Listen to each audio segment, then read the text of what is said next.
প্রবোধানন্দ সরস্বতীপাদ তার শ্রী শ্রী চৈতন্য চন্দ্রামৃতম গ্রন্থে 84 সংখ্যক শ্লোকে বলছেন, জ্ঞানাদি পথে অরুচি উৎপাদনকারী ব্রজনাথ শ্রীকৃষ্ণের ভক্তি রীতি আমি জানি না। আমার সদ্গুরু মিলে নাই, হায় হায় আমার উপায় কি। জয় রাধে। প্রবোধানন্দ সরস্বতীপাদ লিখছেন, জ্ঞানাদি পথে অরুচি উৎপাদনকারী ব্রজনাথ কৃষ্ণের ভক্তিরীতি আমি জানি না। তার মানে এই প্রবোধানন্দ সরস্বতীপাদ তিনি তো জ্ঞানমার্গের সাধক ছিলেন। উনি বলছেন জ্ঞানাদি পথে অরুচি জন্মায় কিসে? না, ব্রজনাথ কৃষ্ণের ভক্তি রীতি। যদি একবার কৃষ্ণ ভক্তির সন্ধান পায় কেউ, তাহলে জ্ঞানকাণ্ড কর্মকাণ্ড সব তার কাছে বিষের ভাণ্ড হয়ে যায়। এই জ্ঞান যোগমার্গ জ্ঞানমার্গ কোনো মার্গেই তার আর রুচি থাকে না। তাই বলছেন জ্ঞানাদি পথে অরুচি উৎপাদনকারী ব্রজনাথ কৃষ্ণের ভক্তিরীতি আমি জানি না। আমার সদ্গুরু মিলে নাই, হায় হায় আমার উপায় কি। পরে বলছেন, ওরে মূর্খাধম, গৌরহরির নামটিও কি তোর কর্ণকুহরে প্রবেশ করে নাই? নিতাই গৌর হরি বল। বলছে, ওরে মূর্খ অধম, গৌরহরির নামটিও কি তোর কর্ণকুহরে প্রবেশ করে নাই? প্রবেশ করে থাকলে তার চরণ আশ্রয় কর।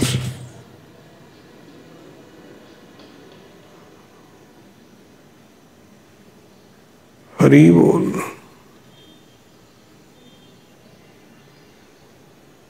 মহাজন এই জন্যই বলছেন,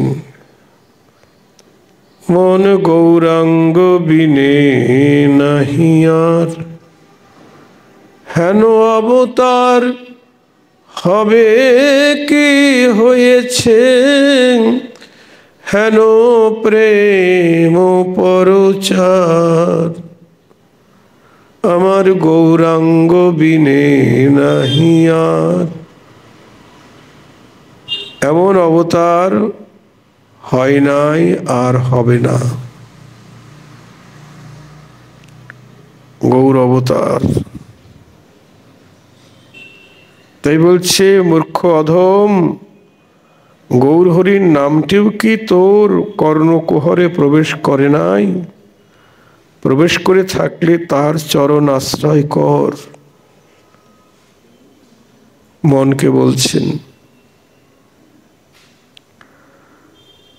বৃথা বিষং কর্ম স্বপনরত বর্তমোপি মনাক ন কর্ণাদ্ভর্ণেপি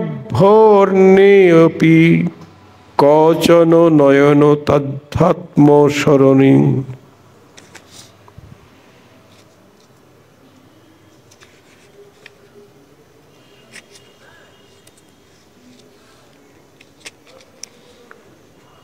নমহং দেহাদৌ ভজত পরম আশ্চর্য মধুরং পুমার্থানাম মৌলির মিলতি ভবতাং গৌর কৃপয়া। 85 সংখ্যক শ্লোকে বলছেন, কর্মে বৃথা আবেশ পরিত্যাগ করো। আমাদের তো কর্মকাণ্ডে রতিমতি, যত রকম বেদাচারজনিত ধর্মকর্ম নিয়ে আমরা আবিষ্ট হয়ে আছি। বিভিন্ন দেবদেবতার আরাধনা, যাগযজ্ঞ, হোম ইত্যাদি বৈষয়িক কর্মে। তাই বলছেন বৃথা কর্মে আবেশ পরিত্যাগ করো, আত্মানাত্ম বিচারে কখনো কান দিও না, দেহাদির মোহ পরিত্যাগ করো।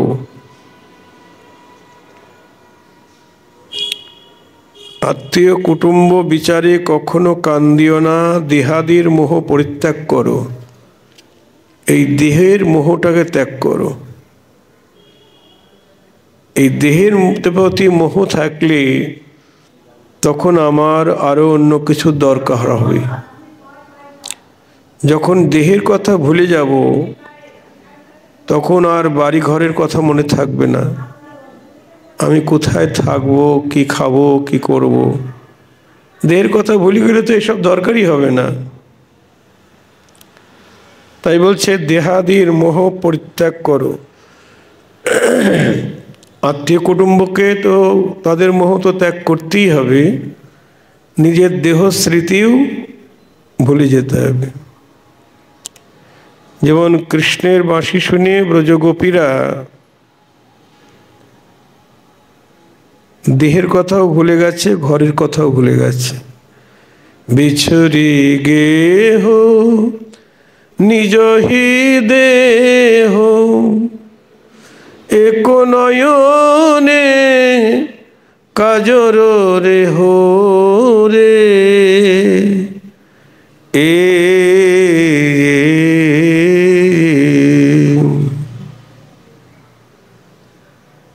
বাহে রঞ্জিত কঙ্কন এক, বাহে রঞ্জিত কঙ্কন এক, আবার এক কুণ্ডল দোলনী,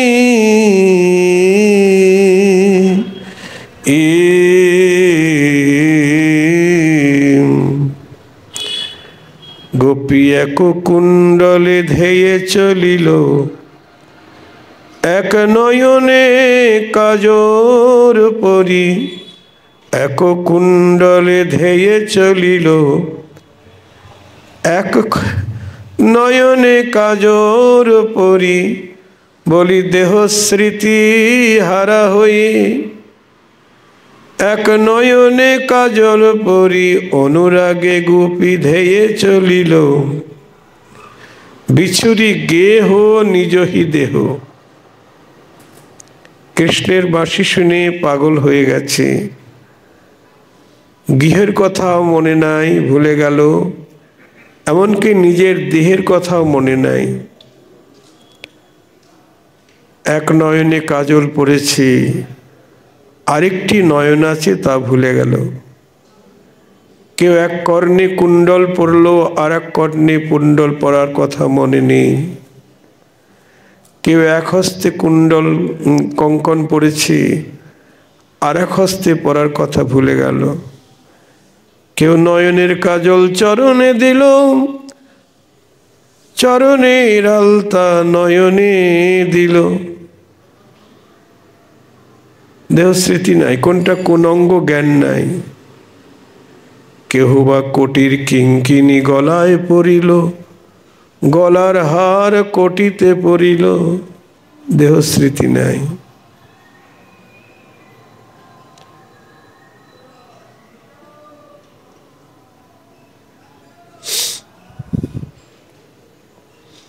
তাই বলছেন কর্মে বৃথা আবেশ পরিত্যাগ করো, আত্ম অনাত্ম বিচারে কখনো কান দিও না, দেহাদির মোহ পরিত্যাগ করো। গৌর কৃপায় তোমাদের পুরুষার্থ শিরোমণি পরম আশ্চর্য মধুর কৃষ্ণ প্রেম লাভ হইবে। যদি কর্মে আবেশ ত্যাগ করো, দেহাদির মোহ ত্যাগ করো, তাহলে গৌরের কৃপায় তোমাদের পুরুষার্থ শিরোমণি পরম আশ্চর্য মধুর কৃষ্ণ প্রেম লাভ হবে। যত পুরুষার্থ আছে, ধর্ম অর্থ কাম মোক্ষ, সমস্ত পুরুষার্থের শিরোমণি হল পরম পুরুষার্থ বা পঞ্চম পুরুষার্থ মধুর কৃষ্ণ প্রেম, ব্রজ প্রেম, এটাই সমস্ত পুরুষার্থের শিরোমণি। এটা লাভ হবে আমার গৌর হরির করুণাতে। অলং শাস্ত্রভ্যাসই লহমহ লহহ তীর্থাটনিকয়া সদা যশিদ ব্যাঘ্রাস্ত্র শতু বিতথাং থুৎকুরু দিবম তৃণন্মন্নাধন্যাশ্রুয়ত কিল সন্ন্যাসী কপটম নটন্তং গৌরাঙ্গং নিজরস মদাম বুধি তটে। ৮৬ সংখ্যক শ্লোকে বলছেন, কামিনী বাঘিনী হইতে সর্বদা সাবধান হও।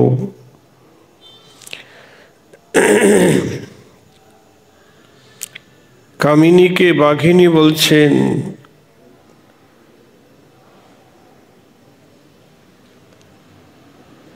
কামিনী বাঘিনী হইতে সর্বদা সাবধান হও।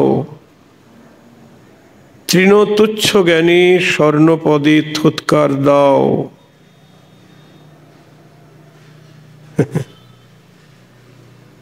থুৎকার দাও কিসে? স্বর্ণপদে। সোনার অলঙ্কারে ওটাকে তৃণজ্ঞান করো। তৃণজ্ঞানে মানে তৃণজ্ঞান করো মানে তৃণ শব্দ হলো ঘাস। স্বর্ণকে তৃণজ্ঞান করে থুৎকার দাও, থুতু দাও। স্বর্ণ অলঙ্কারের প্রতি আদর করো না। শাস্ত্র অভ্যাসে বা কি প্রয়োজন? আর তীর্থ পর্যটনেই বা কি লাভ?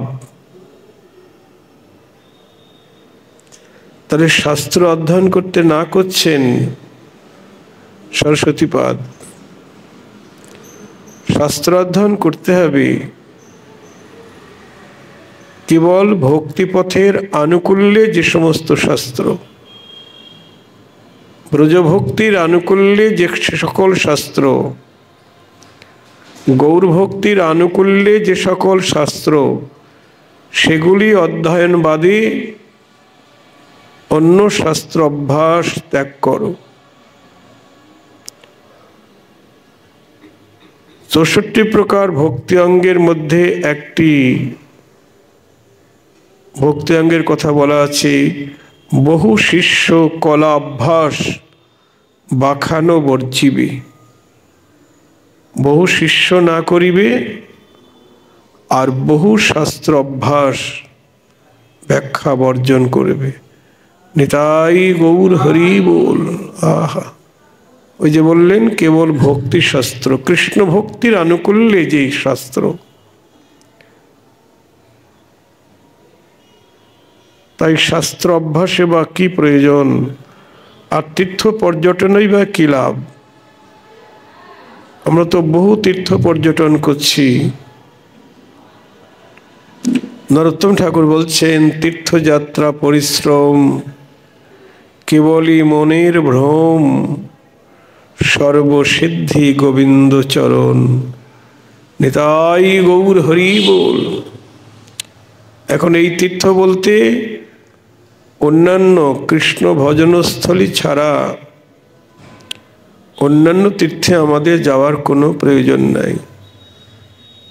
যেমন নবদ্বীপ, বৃন্দাবন আর পুরীধাম, এই তিনটি জায়গায় আমার মহাপ্রভু লীলাস্থলী, লীলাক্ষেত্র, এখানে আমাদের যাওয়ার দরকার আছে। কিন্তু এছাড়া আর যত তীর্থ আছে সব পরিশ্রম। জয় রাধে। নন্দ বাবা তিনি তীর্থে যাবেন, তা কৃষ্ণ বলছে তীর্থে যাবে এই বুড়া বয়সে? এখন তো বাস টাস অনেক কিছু, ট্রেন হয়ে গেছে, বাস, ছোট গাড়ি।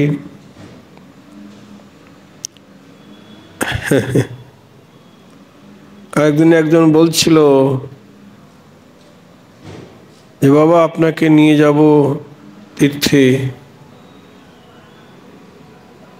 বদ্রীনারায়ণ আপনাকে নিয়ে যাব। কিসে যাব আমি তো উঠতে পারবো না। আপনাকে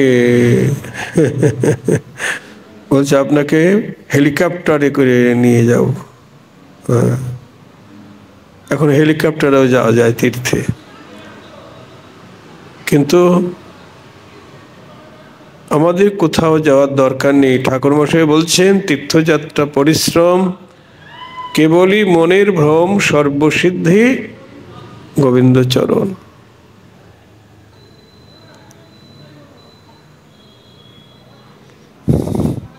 তাই বলছেন শাস্ত্র অভ্যাসে বা কি প্রয়োজন, তীর্থ পর্যটনই বা কি লাভ।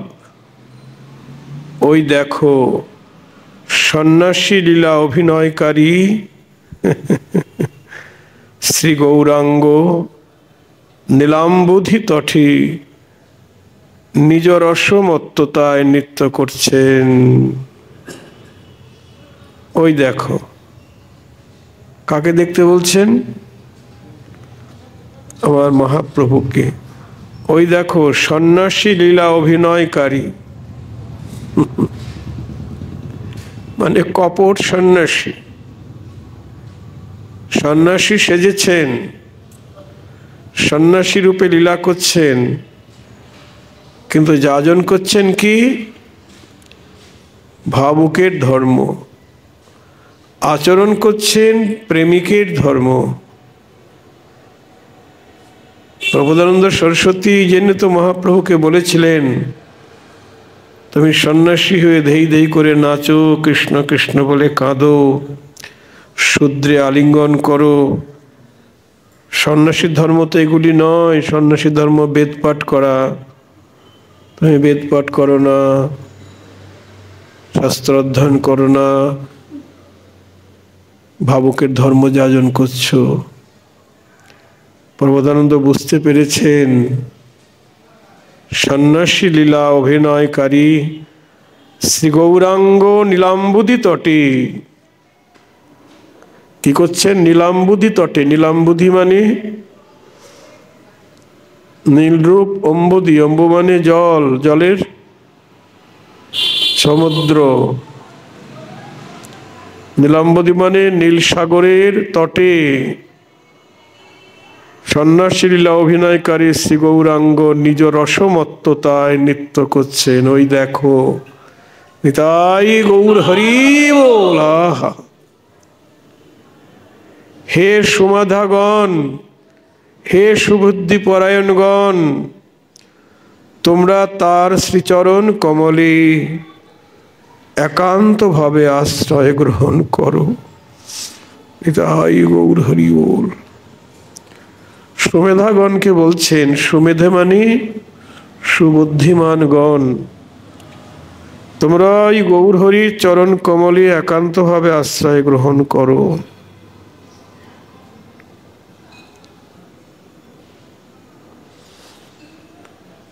কিং তাবদ্যতো দুর্গমেষু বিফলং যোগাদি মার্গেশ্বহ ভক্তিং কৃষ্ণ পদম্বুজি বিদধত সর্বত্র লুণ্ঠত। আশা প্রেম মহোৎসবে যদি শিব ব্রহ্মাদ্য লভ্যে অদ্ভুতে গৌরী ধামানি দুর্বিগ্রহ মহিম উদারী তদারজ্যতাম। 87 সংখ্যক শ্লোকে বলছেন, দুর্গম যোগাদি পথে বৃথা ঘুরে কি লাভ।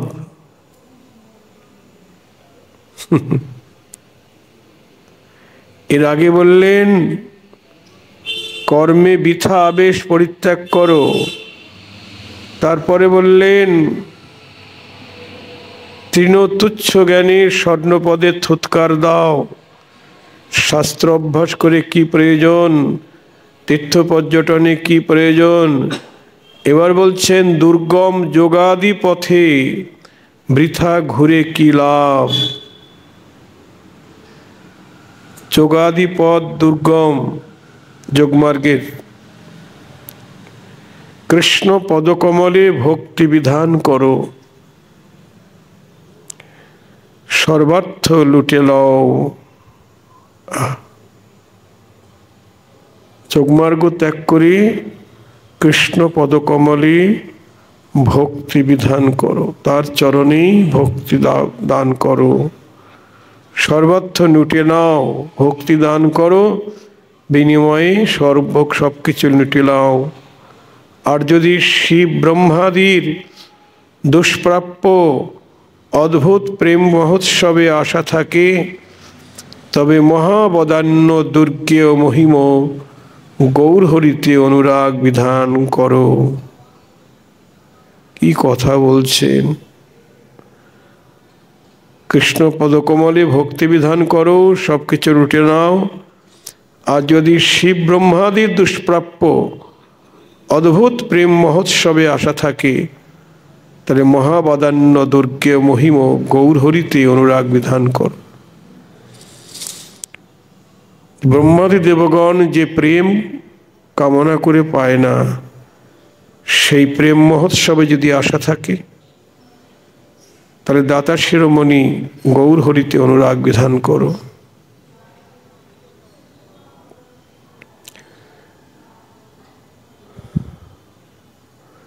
যথা যথা গৌরপদারবিন্দে বিন্দিত ভক্তিং কৃত পুণ্যরাশি, তথা তথোৎসৎপতি হৃদ্যক अस्मात् राधा पदाम्भुजौ सुदाम्बुराशि। 88 সংখ্যক শ্লোকে বলছেন, পুঞ্জ পুঞ্জ সুকৃতি সম্পন্ন জন গৌর পদকমলে যতটা যতটা ভক্তি লাভ করেন, ততটা ততটাই রাধা পাদ পদ্মের প্রেম সুধা সমুদ্র তার হৃদয়ে উচ্ছলিত হয়ে প্রকাশ পায়। জয় রাধে।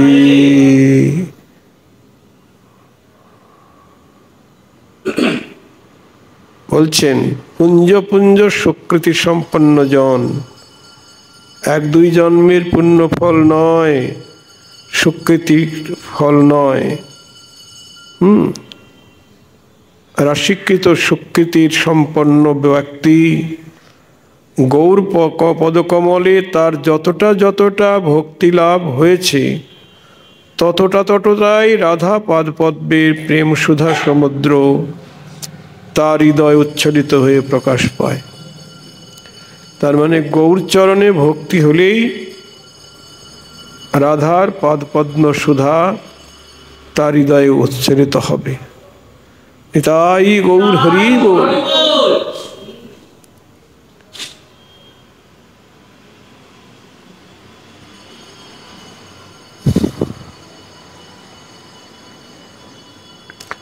অপারস্য প্রেমোজ্জ্বল রস রহস্যামৃত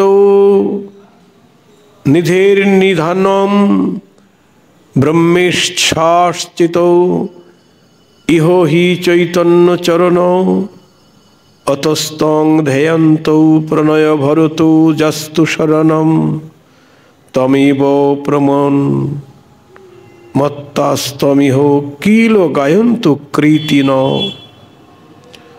89 সংখ্যক শ্লোকে বলছেন, এই কলিকালে শিব ব্রহ্মাদির অর্চিত শ্রী চৈতন্য চরণী নিশ্চয় রূপী অপার উন্নত উজ্জ্বল রহস্যামৃত সাগরের আধার। বলছেন এই কলিকালে শিব ব্রহ্মাদির অর্চিত মানে আরাধ্য চৈতন্য চরণী নিশ্চয় রূপে অপার উন্নত উজ্জ্বল রহস্যামৃত সাগরের আধার। তার মানে উন্নত উজ্জ্বল রসের আস্বাদন পেতে গেলে আমার মহাপ্রভুর চরণ আশ্রয় করতে হবে। তার করুণা ছাড়া কেউ উন্নত উজ্জ্বল রসের আস্বাদন পাবে না। অতএব হে রসলুব্ধজন, আপনারা এই সময় প্রেমভরে সেই চৈতন্য চরণের ধ্যান করতে করতে তাহাতেই শরণাগত হন।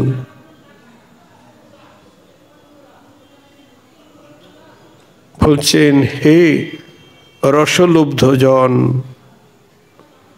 আপনারা এই সময়ে প্রেমভরে সেই চৈতন্য চরণের ধ্যান করতে করতে তাহাতে শরণাগত হন এবং প্রমত্ত হয়ে তারই মহিমা কীর্তন করুন। আমি আমার পিছনের দেয়ালে লিখে দিয়েছি,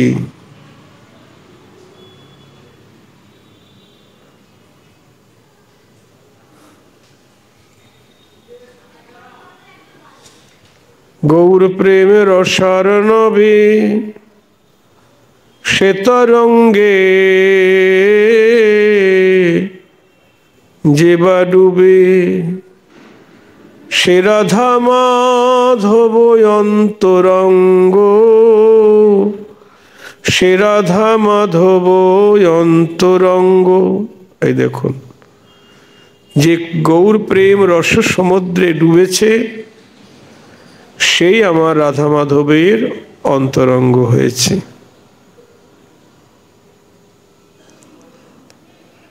গৃহে বাবনেতে থাকে হা গৌরাঙ্গ বলে ডাকে, নিতাই গৌর হরি বল। গৃহে বাবনেতে থাকে হা গৌরাঙ্গ বলে ডাকে, নরোত্তম মাগে তারো সঙ্গ, নরোত্তম মাগে তারো সঙ্গ। হরি বল।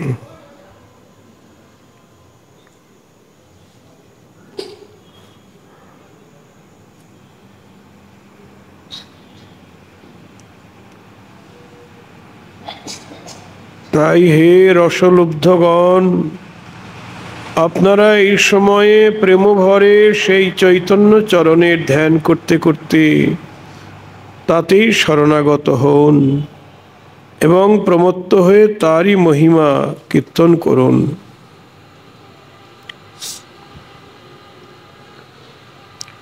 দন্তে নিধায় তৃণকং কৃত্তাচ কাকুশৌ তমেতদহো ব্রবীমি, হে সাধব সকলমেব বিহায় দুরাদ গৌরাঙ্গ চন্দ্র চরণে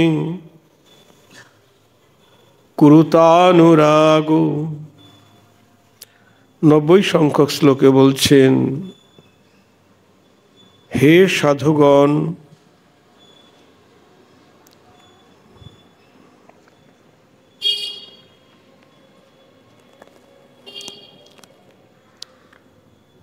হে সাধুগণ, আমি দন্তে তৃণধারণ পূর্বক আপনাদের পদযুগ নিপতিত হয়ে শত শত কাকুতি সহকারে এইমাত্র বলিতেছি। দেখুন, গ্রন্থকার ছিল প্রবোধানন্দ সরস্বতীপাদ, যিনি মহাপ্রভুকে বলেছিলেন কাশীপুরে না বিকাবে তোমার ভাবকালী, তোমার এই ভাবকের ধর্ম কাশীধামে বিক্রি হবে না চৈতন্যদেব। তিনি আজ চৈতন্যের কত কৃপা পেয়েছেন। তিনি বলছেন, হে সাধুগণ, আমি দন্তে তৃণধারণ করে আপনাদের পদযুগলে নিপতিত হয়ে শত শত কাকুতি সহকারে বলিতেছি, আপনারা সমস্ত কিছু চিরতরে পরিত্যাগ করে শ্রী গৌরচন্দ্রের চরণে অনুরাগ বিশিষ্ট হন। নিতাই গৌর হরি বল। সকলের চরণে অনুগত হয়ে মিনতি করে বলছেন, আমাদের সকলের মঙ্গল চাইছেন, এত করুণা কে করবে বলুন। নিতাই চাঁদ যেমন বলেছেন, চণ্ডাল পতিত জীবের ঘরে ঘরে যাইয়া হরিনাম মহামন্ত্র দিচ্ছে বিলাইয়া, জিনালয় জিনালয় তারে কয় দন্তে তৃণ ধরি, আমারে কে নিয়ালহ বল গৌর হরি। তাই গৌর হরি বল। যদি আমাকে তোমরা কিনতে চাও তাহলে বদন ভরে গৌর হরি বলো। প্রেমানন্দে বাহু তুলে একবার বদন ভরি গৌর হরি বলো। বলি আমি তোমাদের কেনা হব, শুধু এক জন্মে নয় জন্মে জন্মে আমি তোমাদের কেনা হব, শুধু বদন ভরে গৌর হরি বলো। তাই সরস্বতী পাদও বলছেন, হে সাধুগণ, আমি দন্তে তৃণধারণ পূর্বক আপনাদের পদযুগলে নিপতিত হয়ে শত শত কাকুতি সহকারে বলছি, আপনারা সব কিছু চিরতরে পরিত্যাগ করুন। সব কিছু বলতে কর্মকাণ্ড, জ্ঞানকাণ্ড, যোগমার্গ, যত মার্গ আছে সব ত্যাগ করে কেবল গৌরচন্দ্রের চরণে শরণাগত হন, আশ্রয় গ্রহণ করুন।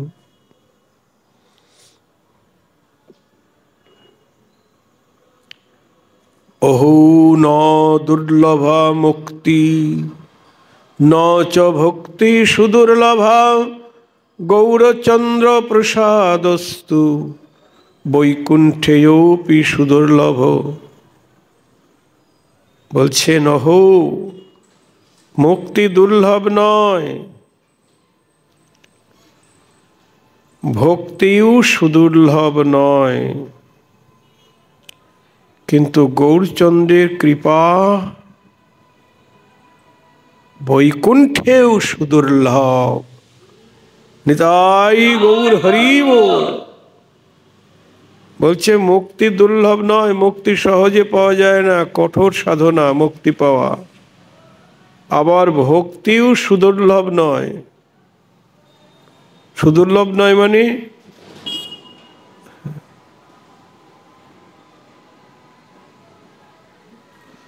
দুর্লভ পাওয়া যাবে কিন্তু সুদুর্লভ। এই জন্য বলছে সুদুর্লভ মানে চেষ্টা করলেই ভক্তি লাভ হবে। কিন্তু গৌরচন্দ্রের কৃপা বৈকুণ্ঠেও সুদুর্লভ। গৌরের কৃপা বৈকুণ্ঠে গেলেও পাওয়া যাবে না।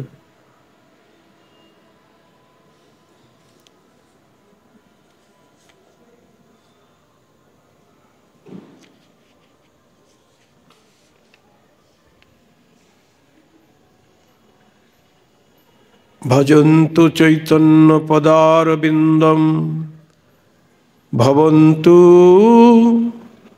সদভক্তিরসেন পূর্ণং আনন্দময়ন্ত ত্রিজগত বিচিত্রম মাধুর্য সৌভাগ্য দয়া ক্ষমাদয়ী। 92 সংখ্যক শ্লোকে বলছেন, হে কলিহত জীবগণ, আপনারা চৈতন্য চন্দ্রের পাদপদ্ম আশ্রয় করুন।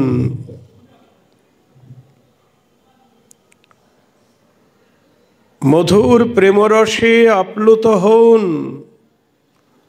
এবং মাধুর্য, সৌভাগ্য, কারুণ্য, ক্ষমা ইত্যাদি গুণের দ্বারা ত্রিভুবনকে আনন্দ বৈচিত্র্য দান করুন।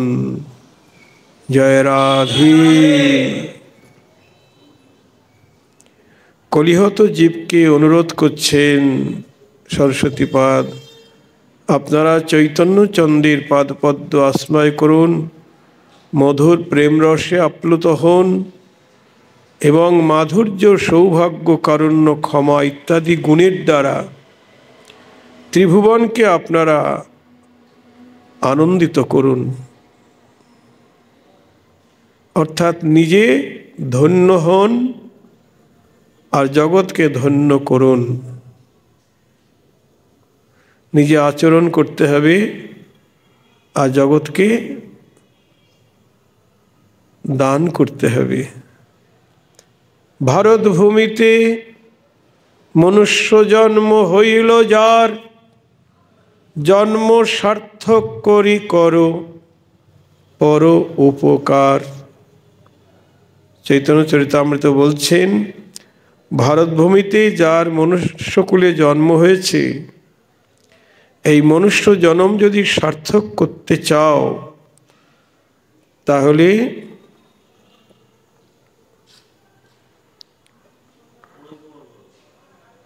জন্ম সার্থক করি করো পরোপকার। তাহলে পরের উপকার করো, তবেই তোমার জন্ম, ভারতবর্ষে জন্মগ্রহণ করা সার্থক হবে। জয় রাধে। এই সংসারে মানুষ উপকার কয়জন করে? অপকারই বেশি করে। নিজের প্রতিবেশী যদি একটু ভালো খায়, ভালো পড়ে, তাতে আমার ঈর্ষা জন্মে, এ এত ভালো থাকবে কেন, আমরা খেতে পাচ্ছি না, আরও এত বড় এই করছে সেই করছে। যে যার কর্মফল ভোগ করছে, ঈর্ষা করা তো উচিত নয়। ঈর্ষাকেই মাৎসর্য বলা হয়, পরশ্রী কাতরতা। উপকার করতে হবে। কি দিয়ে? সর্বপ্রকার উপকার কি? সবচাইতে শ্রেষ্ঠ উপকার, অনেকভাবে পরের উপকার করা যায়। অন্নদান, বস্ত্রদান, জ্ঞানদান, ভূমিদান, কন্যাদান, অনেক প্রকারে আমরা লোককে উপকার করি। কিন্তু সবচাইতে বড় উপকার হলো কৃষ্ণ প্রেম দান। নিতাই গৌর হরি বল। মহাপ্রভু কাউকে অন্নদানও করে নাই, বস্ত্রদানও করে নাই, জ্ঞানদানও করে নাই, জড়বিদ্যা দান করেনি। মহাপ্রভু শুধু প্রেম দান করেছেন। তাই তিনি দাতা শিরোমণি। এই কথাটার উদ্দেশ্য হলো নিজে হরিনাম করতে হবে, ভজন করতে হবে, আর সবাইকে ভজন শিক্ষা দিতে হবে, উপকার করতে হবে।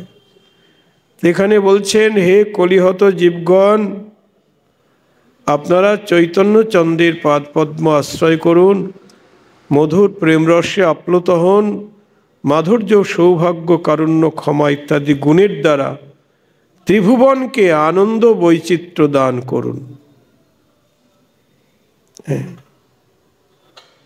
ত্রিভুবনকে আনন্দ দান করুন। মহাপ্রভুর পরিকর যারা, গোস্বামীদের দ্বারা মহাপ্রভু বললেন, তোমরা লুপ্ত তীর্থ উদ্ধার করো, ভক্তিশাস্ত্র রচনা করো, প্রণয়ন করো। আজকে আমরা মহাপ্রভুর নাম অনেক দূর পর্যন্ত পৌঁছে দিতে পারছি। আগে তো নগর সংকীর্তনের দ্বারা যারা হরিনাম করতে পারে না,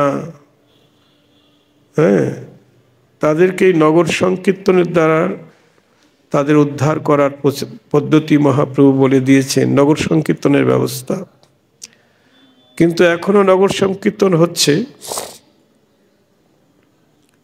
সবচাইতে বড় মাধ্যম আমাদের ইলেকট্রনিক এই যুগ, মানে আমরা ইলেকট্রনিক যন্ত্রের দ্বারা অনেক দূর পর্যন্ত পৌঁছে দিতে পারছি। সারা বিশ্বে বড় সুন্দর প্রচার মাধ্যম। মহাপ্রভু যে বলেছেন, জগৎ জুড়িয়ে আছে যত নগরাদি গ্রাম, সর্বত্র প্রচার হবে মোর এই নাম। এই যন্ত্রের মাধ্যমে সারা বিশ্বে প্রচার হচ্ছে। হরি বল।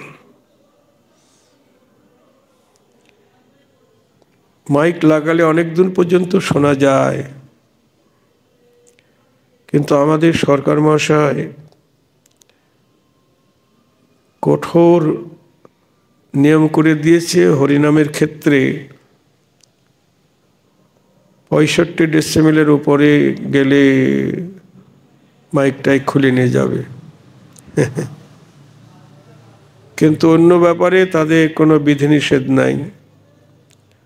হরিনামের মাইক বাজলেই খুলে নেবে, বন্ধ করুন। আমাদের উৎসবের সময় আগে অনেক উঁচুতে মাইক দেওয়া হতো, বহু দূর দূরান্তের ভক্তরা শুনতে পেত। এটা জগতের কল্যাণের জন্যেই। এটা যারা শুনতে পায় না, যেমন হরিদাস ঠাকুরকে মহাপ্রভু বলেছেন, আচ্ছা হরিদাস, যারা হরিনাম করতে পারে না,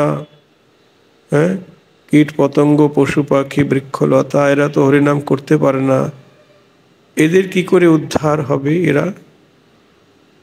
আচ্ছা, তুমি যখন উচ্চস্বরে হরিনাম করছো, ওই হরিনামের ধ্বনি যখন ওদের কানে যাচ্ছে, তখনই ওদের মঙ্গল হয়ে যাচ্ছে। আচ্ছা, আর একটা কথা বলো, যারা আস্তে আস্তে হরিনাম করে তার কি ফল, আর উচ্চস্বরে হরিনাম করে তার কি ফল? বলছেন, যারা আস্তে আস্তে হরিনাম করে তারা কেবল নিজেকেই পবিত্র করে, উদ্ধার করে, আর যারা উচ্চস্বরে হরিনাম করে তারা জগতের সবাইয়ের মঙ্গল করে। নিতাই গৌর হরি বল। এই জন্যে উচ্চস্বরে হরিনাম করা প্রয়োজন। এইভাবে সবাইকে উপকার করতে হবে।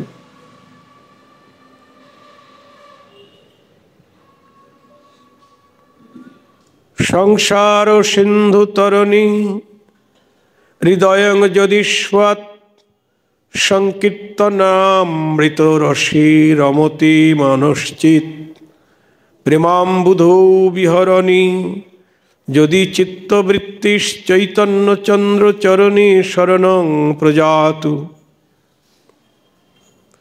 93 সংখ্যক শ্লোকে বলছেন, যদি সংসার সাগর উত্তীর্ণ হবার বাসনা থাকে,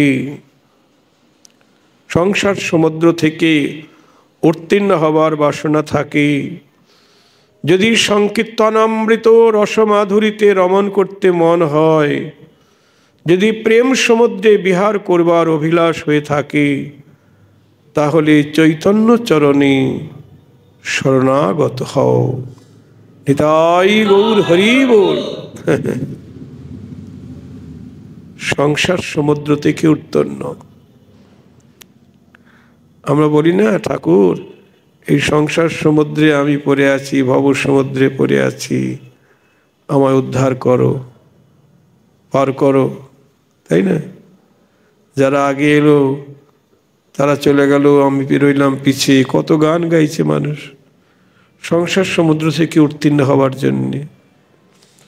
তাই বলছে, সংসার সমুদ্র থেকে যদি উত্তীর্ণ হতে চাও, যদি সংকীর্তনামৃত রসমাধুরীতে অবগাহন করতে চাও, যদি প্রেম সমুদ্রে বিহার করবার অভিলাষ থাকে, প্রেম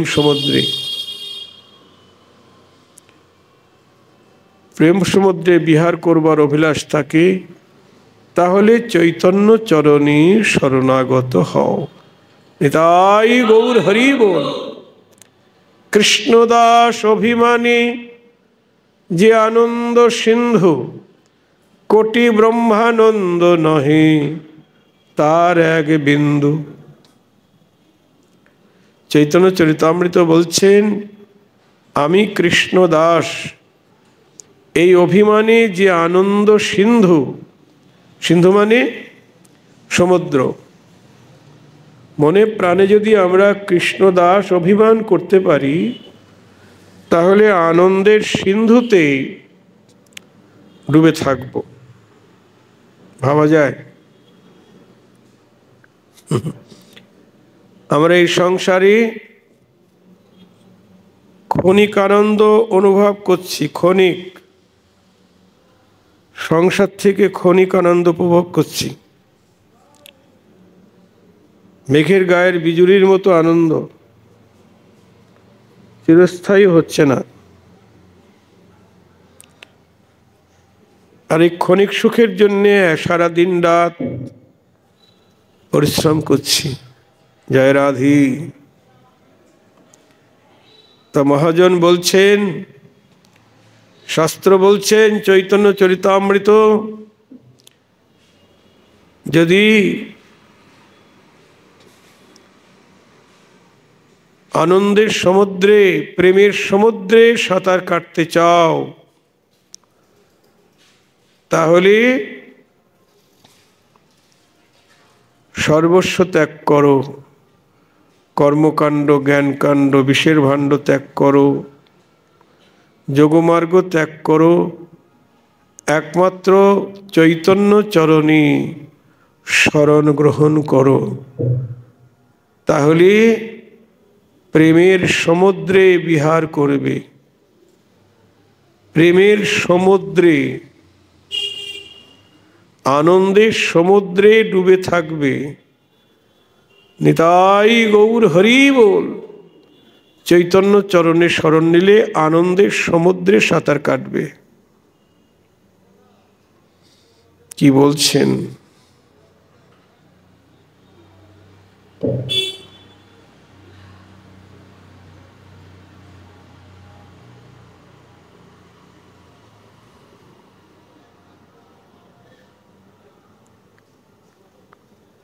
জ্ঞান বৈরাগ্য ভক্তাদি সাধয়ন্তু যথা তথা চৈতন্য চরণাম ভোজ ভক্তি লভ্য সমঙ্কুত।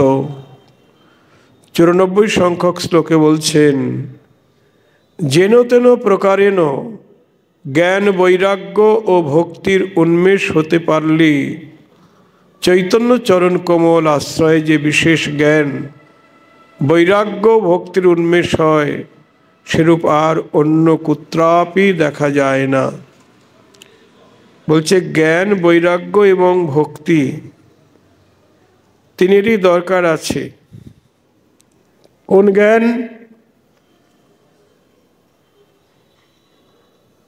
না, কৃষ্ণ স্মৃতি জ্ঞান, যেটা, সেটাই প্রকৃত জ্ঞান। যে জ্ঞানের দ্বারা চৈতন্যকে জানা যায়, সেই জ্ঞান উপার্জন করতে হবে। আর বৈরাগ্য,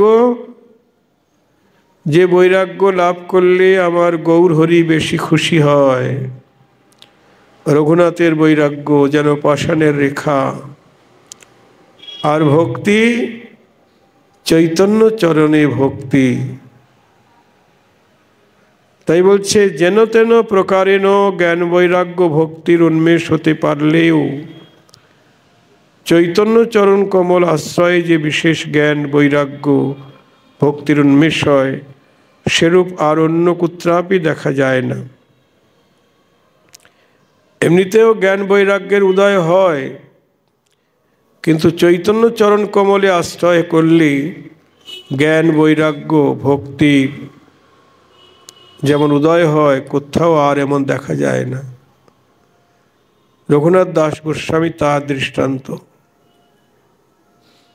পিতার ইন্দ্রসম ঐশ্বর্য অপ্সরা সমস্তেই সব পরিত্যাগ করে বৃন্দাবনে পুরীধামে চলে গেলেন। কেমন বৈরাগ্য! আবার সেখানে গিয়ে ড্রেনের প্রসাদ করিয়ে খাচ্ছেন।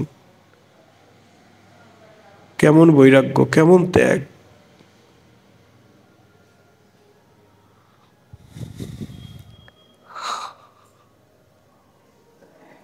অচৈতন্যমিদম বিশ্বম যদি চৈতন্যমীশ্বরম ন ভজিত সর্বত মৃত্যুরূপাস্যুম উপাস্য মমরুত্তময়ী। 95 সংখ্যক শ্লোকে বলছেন, এই অচৈতন্য বিশ্ববাসী যদি অমরোত্তম শিব ব্রহ্মাদির উপাস্য স্বয়ং ভগবান শ্রীচৈতন্যের ভজন না করেন, তবে প্রতি পলে পলে মৃত্যুই তাকে গ্রাস করতে থাকে। বলছেন এই বিশ্ববাসী অচৈতন্য বিশ্ব, বিশ্বের লোক সব অচৈতন্য। অচৈতন্য, এত জ্ঞান জগতে, তাই না? যদি এদেরকে বলি অচেতন আপনারা, আপনারা অচেতন, একজন মিনিস্টারকে ব্যারিস্টারকে বলি যদি আপনি অচেতন, অচেতন মানে অজ্ঞান, তাহলে মারতে আসবে না?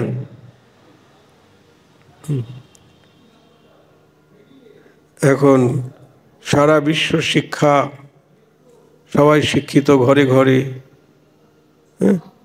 আর আপনি বলছেন অচেতন।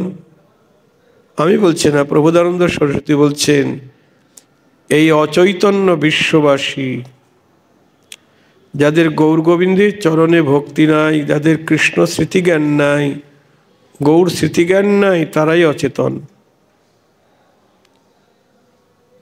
এরা যদি অমরোত্তম শিব ব্রহ্মাদির উপাস্য, ব্রহ্মা শিবাদিরও উপাস্যকে স্বয়ং ভগবান চৈতন্যের ভজন না করে, তবে প্রতি পলে পলে মৃত্যুই তাকে গ্রাস করতে থাকে। জয় রাধে। চৈতন্যচরণ ভজন করছে না, তাহলে মৃত্যুই তাদের গ্রাস করছে। আসাযস্য পদদ্বন্দ্বী চৈতন্যস্য মহাপ্রভু তস্যেন্দ্র দাসভদ ভাতিকা কথা নৃপ কীটকী। 96 শ্লোকে বলছেন, যে জন মহাপ্রভু চৈতন্য চরণ প্রাপ্তির আশা পোষণ করে, তার নিকট ইন্দ্রই দাসের ন্যায় প্রতীয়মান হন। কি বলছেন? বলছে যে জন মহাপ্রভু চৈতন্য চরণ প্রাপ্তির আশা পোষণ করেন, তার নিকট ইন্দ্রই দাসের ন্যায় প্রতীয়মান হয়। স্বর্গের ইন্দ্র তিনি দাসের ন্যায় মনে হয়, এ তো দাস। অন্য ক্ষুদ্র কীর্তুল্য নৃপতির কথা আর কি? আমরা তো এই জগতের সবাইকে সম্মান করছি, তাই না? যারা মিনিস্টার, যারা বড় বড় মন্ত্রী, প্রধানমন্ত্রী, তারা কত পূজনীয়, কত শ্রদ্ধেয়, তাই না? সারা বিশ্ব সম্মান করছেন। কিন্তু এখানে বলছেন, যে জন মহাপ্রভুর চরণ প্রাপ্তির আশা অন্তরে পোষণ করে, তার নিকট ইন্দ্রই দাসের ন্যায় প্রতীয়মান হয়। দেবরাজ ইন্দ্র, সেও দাস। সবচাইতে বড় দাস হলো গৌর চরণের দাস। আর তার কাছে দেবরাজ ইন্দ্রের ইন্দ্রপদ অতি তুচ্ছ।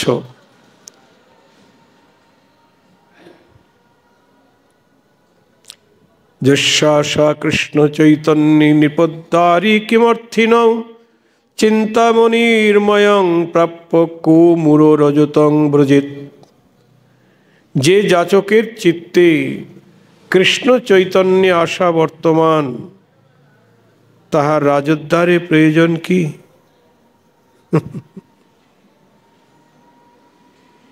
হরি বল।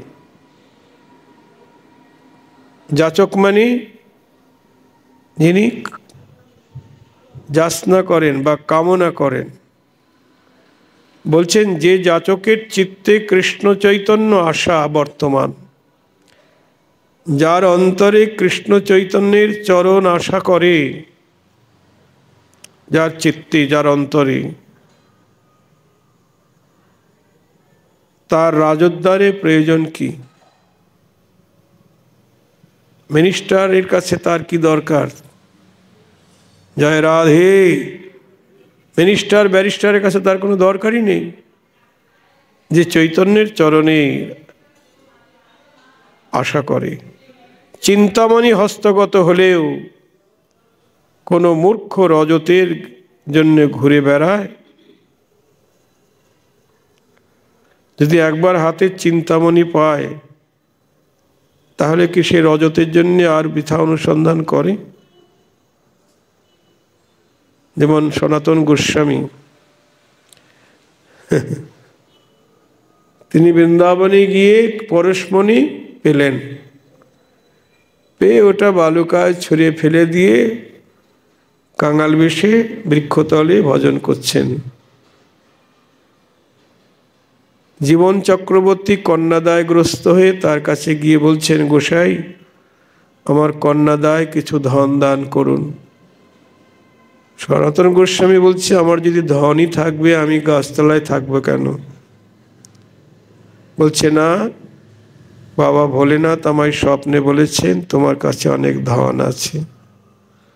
তখন সনাতন গোস্বামীর মনে পড়ল, ভোলানাথ যখন বলেছেন আমার কাছে ধন আছে, দাঁড়াও দাঁড়াও, মনে পড়ল ওই চিন্তামণির কথা, হ্যাঁ, ওই পরশমণির কথা। বললেন, ওই বালুকার মধ্যে খুঁজে দেখো, একটা সম্পদ পাবে, নিয়ে যাও। জীবন চক্রবর্তী পরশমণি হাতে পেয়ে বলছে, ওটা পরশ পাথর, লোহার সঙ্গে লাগালেই লোহার সোনা হয়ে যাবে। তখন জীবন চক্রবর্তী চিন্তা করছেন, যার পরশ লাগলে লোহার সোনা হয়, সেই পরশমণি বালুকায় ছুঁড়ে ফেলে দিয়ে সনাতন গোস্বামী বৃক্ষতলে কাঙাল বেশে দিন যাপন করছেন। না জানি ইহার থেকে আরো কত বহু মূল্যবান ধনের সে সন্ধান পেয়েছে, যার কাছে পরশমণি